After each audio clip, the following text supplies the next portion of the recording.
पुण्यश्लोक अहिल्यादेवी होळकर शेतकरी कर्जमाफी योजना जी या सरकारने आणली, खरं तर ही कर्जमाफी योजना नसून कर्ज वसुली योजना आहे हे आपल्या सगळ्यांना कळलेलं आहे। याच्यात ज्या जाचकाठी टाकण्यात आलेला आहे त्यामुळे 70% शेतकऱ्यांचं खूप मोठं नुकसान या महाराष्ट्रामध्ये होणार आहे। याच्यामध्ये पहिली अट 2019 ज्या शेतकऱ्यांनी कर्जमाफी योजनेचा लाभ घेतला त्यांना मर्यादित 50,000ची मदत सरकारकडून केली जाणार, जी आमची मागणी आहे की 2 लाखापर्यंतची मदत त्यांना दिली गेली पाहिजे। आणि रेग्युलर असणारे जे शेतकरी आहेत त्यांना सुद्धा आपण जर बघितलं तर 25, 26, 26, 27 या 2 वर्षाची जी अट टाकली आहे त्याच्यामुळे 1 वर्ष या शेतकऱ्यांना वाढ बघावी लागणार आहे त्यांना 50,000 रुपयाची मदत मिळण्यासाठी। आम्ही यासाठी 2 आंदोलनं केली। त्या दोन्ही आंदोलनामध्ये आपण बघितलं असेल तर गिरीश महाजन साहेबांनी मध्यस्थी करून सरकारबरोबर तुमची चर्चा करू असं सांगितलं। पहिलं आंदोलन झाल्यानंतर ते सुद्धा पंढरपूरच्या पवित्र भूमीमध्ये आमची थट्टा तिथे केली आणि मग दुसरं आंदोलन जे छत्रपती संभाजीनगरला केलं त्यानंतर आम्ही मुख्यमंत्री साहेबांना भेटलो। या आंदोलनामध्ये अनेक शेतकरी नेते होते, अजित नवले साहेब होते, राजू शेट्टी साहेब होते, जानकर साहेब होते, इतरही सर्व मान्यवर होते। अनेक आमदार आमच्या पदाधिकाऱ्यांनी आम्हाला सहकार्य केलं, पाठिंबा दिला, काँग्रेसने पाठिंबा तिथं दिला। सलील भाऊ देशमुख आज माझ्या बरोबर आहेत, ते सुद्धा त्या आंदोलनामध्ये होते। आणि जेव्हा आम्ही मुख्यमंत्री साहेबांना भेटलो तेव्हा त्या चर्चेमध्ये आमचे आकडे हे वेगळे होते आणि त्यांचे आकडे हे वेगळे होते आणि त्यांच्या अनुसार त्यांचं मत होतं की अन्याय होणार नाही। पण त्यावेळेस त्या बैठकीमध्ये आम्ही आकड्यासहित सिद्ध केलं की 70% शेतकऱ्यांवर म्हणजे कुठेतरी 36 लाख शेतकऱ्यांवर अन्याय होणार आहे। आणि मग त्यांनी सांगितलं, महाजन साहेबांसमोर सांगितलं, प्रवीण परदेशी जे मित्राचे अध्यक्ष आहेत आणि या योजनेला आणत असताना जी समिती करण्यात आली होती त्या समितीचे अध्यक्ष हे प्रवीण परदेशी आहेत। प्रवीण परदेशींना तुम्ही भेटा, चर्चा करा, त्यात मार्ग काढा। आणि मग त्यांचं म्हणणं आम्ही मान्य केलं। दुसऱ्याच दिवशी प्रवीण परदेशी साहेबांना आम्ही भेटलो, मी पत्र दिलं आणि पत्र दिल्यानंतर प्रवीण परदेशी साहेबांनी एक बैठक लावली होती। ती बैठक कधी लावली होती तर आज सकाळी 10 वाजता बैठक लावली होती आणि तसं पत्र, ऑफिशियल पत्र प्रवीण परदेशी साहेबांनी हे सगळ्यांना दिलं गेलं होतं।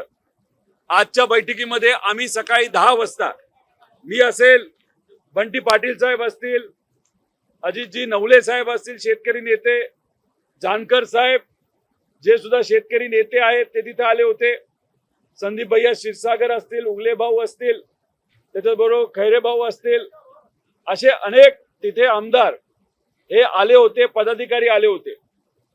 कुठेतरी चर्चा होईल अशी आमची अपेक्षा होती, पण ऐन मीटिंग चालू होण्यापूर्वी प्रवीण परदेशी साहेबांनी फोनवर सांगितलं की त्यांना या बैठकीला उपस्थित राहता येणार नाही। आणि अजून एक गोष्ट जी आम्हाला त्यांच्या कार्यालयातून कळाली की मुख्यमंत्री साहेबांच्या कार्यालयातून सांगण्यात आलं होतं की ही कमिटी आता बरखास्त झालेली आहे, त्यांचं काम झालेलं आहे, त्यामुळे अशा पद्धतीची बैठक घेऊन काय चालणार नाही।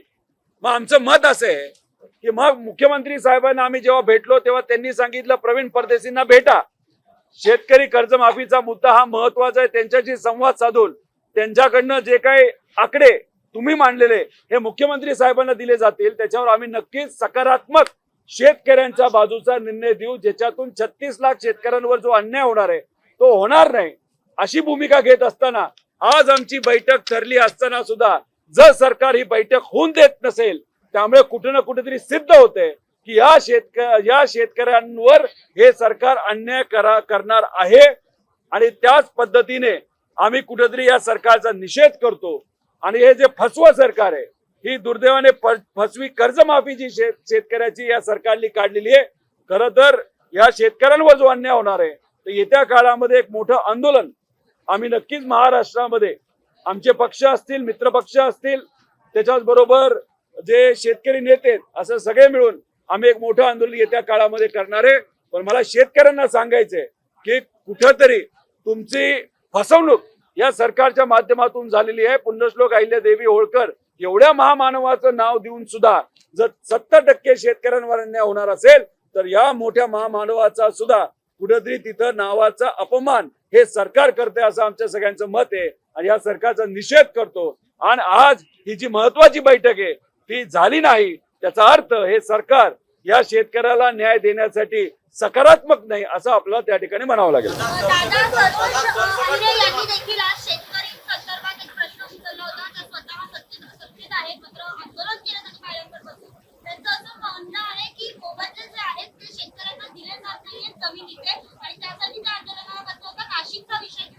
हे बघा, तो तर विषय महत्वाचा आहे, पण अतिवृष्टी गेल्या वर्षी जी झाली होती त्यासाठी राज्य सरकारने 35,000 कोटीची घोषणा केली होती.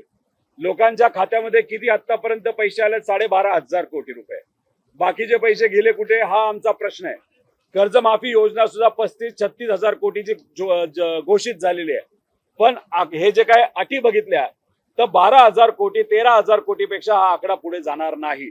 त्याच्याच बरोबर पीक विमा योजनेच्या बाबतीत बोलायचं झालं तर 4 ट्रिगर काढल्यामुळे शेतकऱ्यांचं खूप मोठं नुकसान 2025 ला झालेलं आहे आणि आता सुद्धा खूप मोठ्या प्रमाणात होणार आहे. कारण काही भागात पाऊस असला तरी 70% महाराष्ट्रामध्ये आज पाऊस नाहीये. त्यामुळे हे ट्रिगर नसल्यामुळे पीक विमा कंपनीकडनं या शेतकऱ्याला मदत ही दिली जाणार नाही. त्यामुळे हे दोन्ही विषय कर्जमाफी योग्य पद्धतीने लागू करणं आणि त्याच्याच बरोबर पीक विमा योजनेचे 4च्या 4 ट्रिगर आणण्यात यावं यासाठी आम्ही जे आंदोलन केलेलं आहे कुठेतरी सरकारने त्याच्याकडे दुर्लक्ष केल्याचं आपल्याला म्हणावं लागेल. आज शेतकऱ्याची जी काही परिस्थिती आहे त्या परिस्थितीकडे सुद्धा हे सरकार तिथं दुर्लक्ष करते हे कुठेतरी आता सिद्ध होत आलेलं आहे.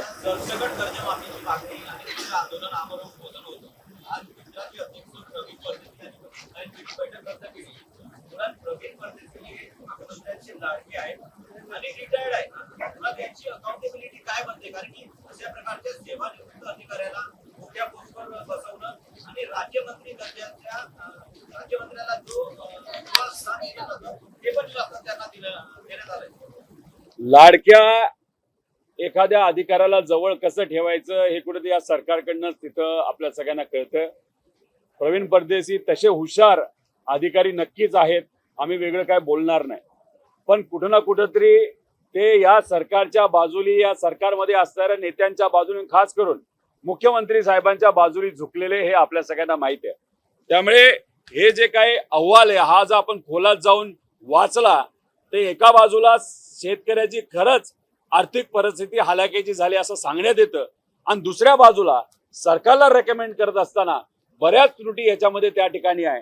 त्याच्यात अजून एक महत्वाचा मुद्दा असा आहे की कॅबिनेटमध्ये जेव्हा हा विषय चर्चेत येतो तेव्हा या अधिकाऱ्यांकडनं एक नोट सर्क्युलेट करण्यात येते आणि त्या नोटमध्ये असं बोललं जातं की जर आपण सांगितलेल्या अटी 2019च्या आणि रेग्युलर भरणाऱ्या शेतकऱ्याच्या जर त्याच्यात अटी टाकल्या तर आपल्याला जो काय भुर्दंड बसणार आहे सरकारला तो कमी बसेल. म्हणजे त्याचा अर्थ या अटी मुद्दामून टाकण्यात आले जेणेकरून या सरकारला शेतकऱ्याला कमी मदत देता यावी हे सिद्ध झालंय या कॅबिनेटच्या नोटवरनं. त्यामुळे हे सरकार मुद्दामून या शेतकऱ्याला कमी पैसे मिळावेत यासाठी सुद्धा प्रयत्न करत आहेत. त्यामुळे असे जे अधिकारी आहेत ते लोकांची बाजू न घेता जर तिथं फक्त नेत्यांची बाजू घेत असतील आणि एखादी महत्वाची बैठक जी शेतकऱ्यांच्या हितासाठी ते जर कॅन्सल करत असतील तर हे दुर्दैवी आहे आणि शेतकऱ्यांवर अन्यायकारक आहे असं आमचं मत आहे.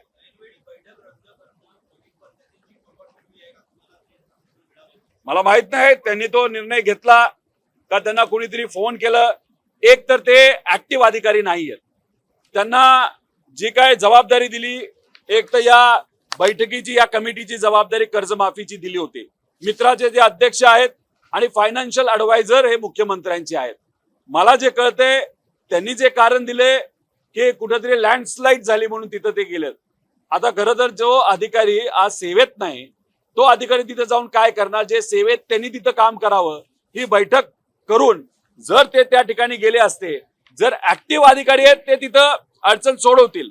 फक्त बघून उद्या या गोष्टी होऊ नये याच्यासाठी जे काही त्यांचं व्हिजिट होतं ते कदाचित त्यांनी 2 तासानंतर केली असती नाही तर उद्या केली असती तरी आम्हाला चाललं असतं असं आम्हाला वाटतं. कारण का तिथं ऑलरेडी कलेक्टर आहेत, तिथं SP आहेत आणि इतरही विविध जे CEO असतील त्याचे IAS अधिकारी आहेत, सगळे तिथं अधिकारी असताना यांना आत्ताच जाणं हे महत्वाचं होतं का? अडचण असेल तर महत्वाचं आहे, पण ऍक्टिव्ह अधिकारी असताना जे रिटायर्ड अधिकारी आहेत ज्यांना वेगळी जबाबदारी त्यांना तिथं जाणं आणि या मिटिंगला दुर्लक्ष करणं म्हणजे कुठे ना कुठेतरी 36 लाख शेतकऱ्यांवर केलेला हा अन्याय आहे असं आमचं मत आहे. विरोधातल्या आमदारांना डावलण्याचा हा प्रकार आहे. आम्ही सर्वजण तिथं होतो. बंटी पाटील साहेब होते, त्याच्याच बरोबर आपण बघितलं असेल जानकर साहेब होते, अजित नवले भाऊ होते, सलील भाऊ देशमुख तिथे होते, उगले भाऊ होते, आमचे मोहोळचे आमदार तिथे होते, त्याच्याच बरोबर इतरही काही अधिकारी तावरे साहेब होते, मित्तल साहेब होते, हे सगळे तिथे होते आणि सुनील भाऊ भुसारा होते. आणि मग आमची तिथं चर्चा होत असताना मग मध्येच हा फोन आला आणि मीटिंग कॅन्सल झाली. मग आम्ही इथं येणं, आम्ही बैठकीला जाणं याच्यामध्ये शेतकऱ्याचं हित होतं. जयंत पाटील साहेब येत होते, पोहोचत होते, आव्हाड साहेब पोहोचणार होते, त्यात त्यांना सांगावं लागलं की मीटिंग ही दुर्दैवाने तिथे कॅन्सल झाली. मग एवढे मोठे नेते आणि आमदार तिथे येण्याचं कारण का? कारण का ही जी योजना जी सरकारने कर्जमाफीची योजना आणलेली ती अन्यायकारक आहे बहुतांश शेतकऱ्यांवर. ती होऊ नये, शेतकऱ्यांचा फायदा व्हावा, त्या अटी काढण्यात यावा यासाठी आम्ही तिथे गेलो आणि आमची थट्टा करण्यात आली. अचानक 5 मिनिटं आधी ही मीटिंग कॅन्सल करण्यात आली. हे खरंच कुठे ना कुठेतरी दुर्दैव आहे. कुठे ना कुठेतरी राज्य सरकारमध्ये असणाऱ्या नेत्यांचं प्रेशर या अधिकाऱ्यांवर असल्यामुळे या अधिकाऱ्यांनी ही बैठक कॅन्सल केली.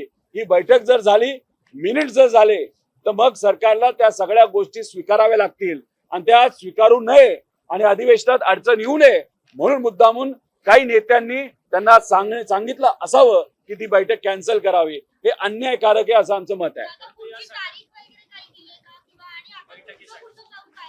अरे काय करता, काय लोणचं घालायचं का या सरकारची चर्चा करून करून? 2दा चर्चा झाली, काही फायदा नाही आला. एकदा पवित्र भूमी पंढरपूरमध्ये चर्चा झाली, शब्द दिला, पाळला गेला नाही. म्हणजे देवस्थानाच्या इथं दिलेला शब्द तुम्ही पाळत नसताल म्हणजे काय विचाराचे तुम्ही आहात हे कुठेतरी त्या ठिकाणी सिद्ध होतं.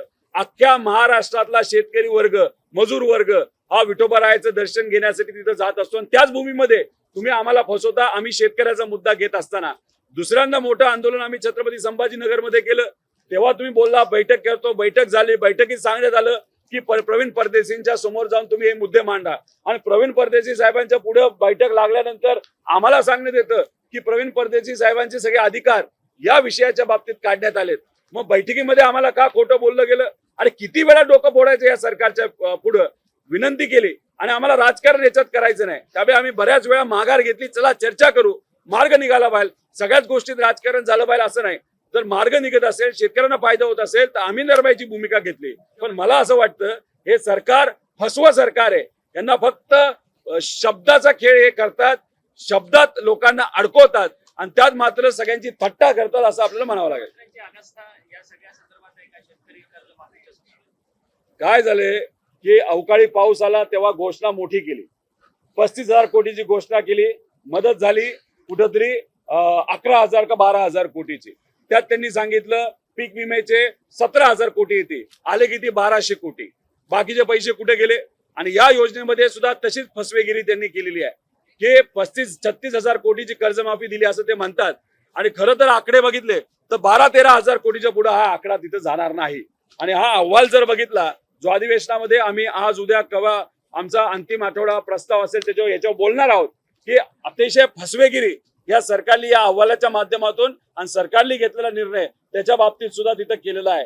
म्हणजे जे अडचणीत येऊन ज्यांचं कर्ज थकीत झालेले शेतकरी त्यांच्यावर पण अन्याय आहे आणि जे रेग्युलर असणारे शेतकरी त्यांच्यावर सुद्धा अन्याय आहे. हे कुठे ना कुठे अन्यायकारक आहे. मला शेतकऱ्यांना विनंती करायची आहे, आम्ही आमच्या परीने तिथे लढतोय. आता हा लढा तुम्हाला सुद्धा हातामध्ये तिथे घ्यावा लागेल. या सरकारमध्ये असणाऱ्या नेत्यांना तुम्हाला जाब विचारावा लागेल. हा नेता नाही तर यातले नेते जर तुमच्या मतदारसंघात तुमच्या भागात आलेत तर त्यांच्या गाड्या अडवा, त्यांना विनंती करा, त्यांच्याशी चर्चा करा. हा अन्याय तुम्ही का आमच्या शेतकऱ्यांवर केला हा प्रश्न सामान्य लोकांनी सुद्धा विचारला गेला पाहिजे असं आमच्या सगळ्यांचं मत आहे. सर, गेल्या काही दिवसांपासून तुमचा पक्ष जो आहे तो सत्तेत जाणार अशा संदर्भातल्या चर्चा वारंवार होताना पाहायला मिळतात. जयंत पाटील यांनी विनोद तावडे यांची देखील भेट घेतलेली आहे. तर वारंवार तुम्ही स्वतः आंदोलनामध्ये सक्रियपणे सहभागी होताय आणि विरोधी बाकावरची भूमिका मांडताय, तरी देखील राजकीय वर्तुळात मात्र तुमचा पक्ष सत्तेत जाणार अशा संदर्भातल्या चर्चा रंगतात. हे बघा, आमच्याकडनं कोणाबरोबरही सत्तेत जाण्याच्या बाबतीतली चर्चा तिथं झालेली नाही, न काँग्रेसमध्ये विलीन होण्याची चर्चा तिथं झालेली आहे. त्याच्याच बरोबर महाराष्ट्रातला भाजपचा निर्णय हे देवेंद्र फडणवीस साहेब घेतात आणि वरून जास्तीत जास्त महाराष्ट्रावर एखादा निर्णय जर लादायचा असेल भाजपकडनं, ते अमित शाह साहेबांच्या माध्यमातून तो लादला जातो. तावडे साहेबांना या बाबतीतले किती अधिकार आहेत हे मला माहित नाही. तावडे साहेब नक्कीच मोठे नेते आहेत, त्यामुळे चर्चा होऊन त्यात काही फायदा नाही. एक तर चर्चा झाली हे आम्हाला माहित नाही आणि चर्चेत नक्कीच मला विश्वास आहे की कुठेही सत्तेत जाण्याचा मुद्दा तिथं त्या ठिकाणी घेतला गेला नाही. आणि काल मुख्यमंत्री साहेबांनी स्वतः तिथं सांगितलेलं आहे की कुठलाही नवीन पक्ष हा सत्तेत सामील होणार नाही. आमच्या सगळ्यांची भूमिका आहे, आमच्या पक्षाची भूमिका आहे की आज लोकांबरोबर लावून या सरकारच्या विरोधात त्या ठिकाणी प्रामाणिकपणे लढायचं आणि महाराष्ट्र धर्म जपायचा.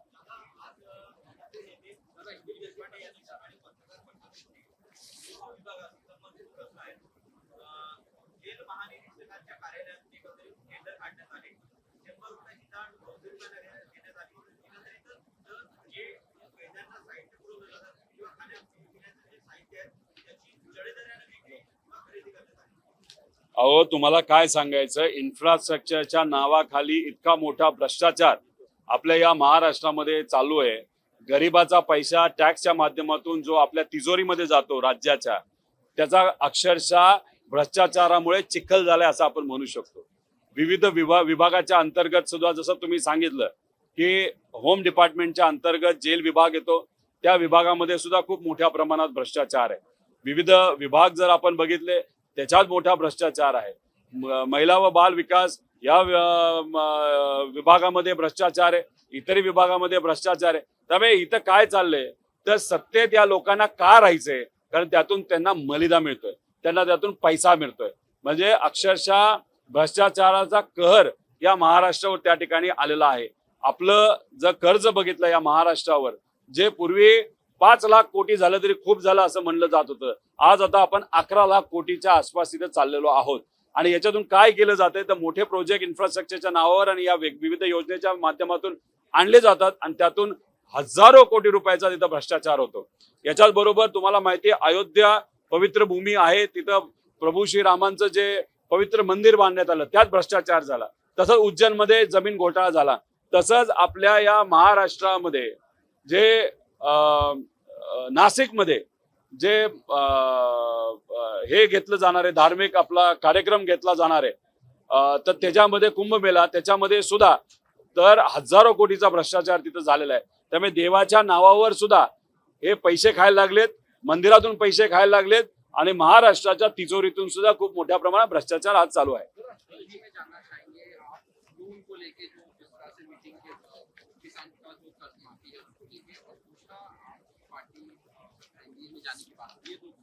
देखो, जो महाराष्ट्र में लोन वेवर दिया गया सरकार के माध्यम से, उसमें जो कंडीशंस डाली गई, एक तर नॉन रेगुलर जो किसान है, मतलब जिनका जो लोन है वहां पे थकित है, ड्यू है, ओवर ड्यू है, उनके लिए 2 वहां पे कंडीशंस डाली गई. जिन्होंने 2019 को उस टाइम जो कर्ज माफी की योजना आई थी उसका लाभ अगर लिया होगा तो इस कर्ज माफी में उनको ज्यादा से ज्यादा 50,000 की मदद की जाएगी. जो रेगुलर किसान है उनके लिए सिर्फ 50,000 रुपए दिए जाएंगे और वो भी 26 और 27, मतलब 27 एंड तक. ये साल जो अभी तक खत्म नहीं हुआ, 1 साल उनको रुकना पड़ेगा और उसमें भी बहुत सारी कंडीशंस डाली. तो इसके लिए हमने 2 आंदोलनें की और वो आंदोलन होने के बाद सीएम साहब के साथ हम बैठे. उन्होंने कहा, प्रवीण परदेसी जो ये समिति है, इस समिति के अध्यक्ष थे, उन्होंने रिकमेंडेशन सरकार को दी, उनके सामने आप बैठो. तो हम सब, उनका जो पत्र आया था परदेसी साहब के ऑफिस का, उसके माध्यम से वहां पे हम सब, वहां पे कार्यकर्ता, आमदार, नेते, किसान नेते वहां पे गए और वहां पे जाने के बाद 2 मिनट पहले, मीटिंग चालू होने के पहले वहां पे परदेशी साहब का फोन आता है, बोलते कि मैं नहीं आ पाऊंगा। और उसी के साथ ऑफिस में चर्चा करने के बाद ऑफिस ने हमको जो बताया कि वहां पे मुख्यमंत्री साहब के कार्यालय ने बताया कि ये कमेटी अभी बर्खास्त होगी, तो अभी इनके सामने बैठक करके करोगे क्या? तो फिर मीटिंग में आप हमको कहते हो कि बैठो, और वहां पे जाने के बाद मीटिंग कैंसिल होती है। कहा जाता है कि उस मीटिंग के सामने जाके बात करके कुछ फायदा नहीं। तो फिर ये जो आप मजाक बनाए रखे हो किसानों का और ये कर्ज माफी का, कहा ना कहा तो भी ये गलत बात है। 70% किसानों के ऊपर, मतलब 36 लाख किसानों के ऊपर ये अन्याय होने वाला है। हम इसका विरोध करते हैं। आज जो मीटिंग कैंसिल हुआ उसका भी हम निषेध करते हैं। और ये सरकार, ये झूठी सरकार है, ये किसानों को फंसा रही है, युवक को फंसा रही है, विद्यार्थी को फंसा रही है, उसी के साथ जो अलग घटक है उनको भी ये सरकार फंसा रही है। और आज इंफ्रास्ट्रक्चर के नाम पे जो पैसा भ्रष्टाचार के माध्यम से ये सरकार के जो नेता जो खा रहे, उससे अगर आप पता चलो तो इंफ्रास्ट्रक्चर सिर्फ नाम के लिए, वहां पे करप्शन का बहुत बड़ा कीचड़ इस महाराष्ट्र में खेला जा रहा है, ऐसा हम सबका कहना है। एडीएमसी के हॉस्पिटल में जिस तरह से शिवसेना एकनाथ शिंदे के कॉर्पोरेटर हाथ उठाते हैं डॉक्टरों पे, वीडियो वायरल हो रहा है। देखो, शायद अभी मैं थाने वहां पे जाने वाला हूँ, वहां के जो सब डॉक्टर्स है उनसे हम बात करेंगे। ये जो घटना घड़ी है बहुत गलत है, क्योंकि वहां पे जो भी पेशेंट आए थे वहां पे पूरा वार्ड ये भरा हुआ था।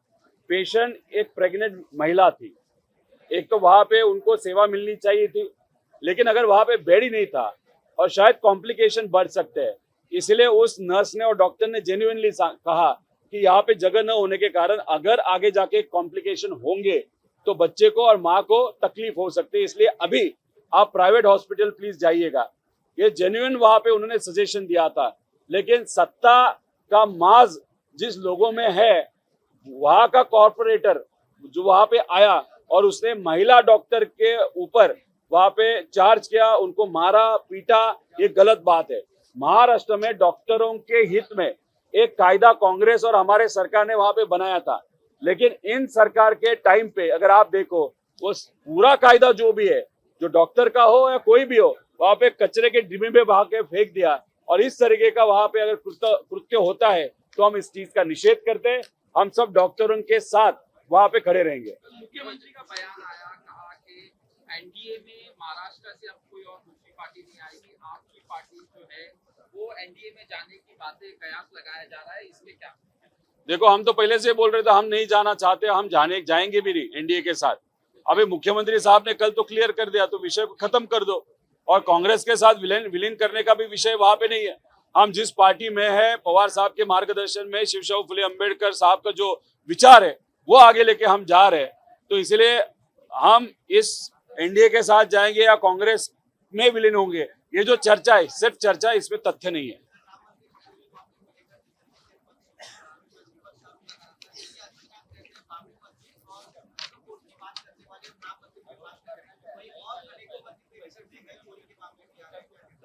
उत्तर प्रदेश के मुख्यमंत्री साहब योगी बाबू को हमको कहना है, आप पास में अगर जाना चाहते हो तो बाद में जाओ।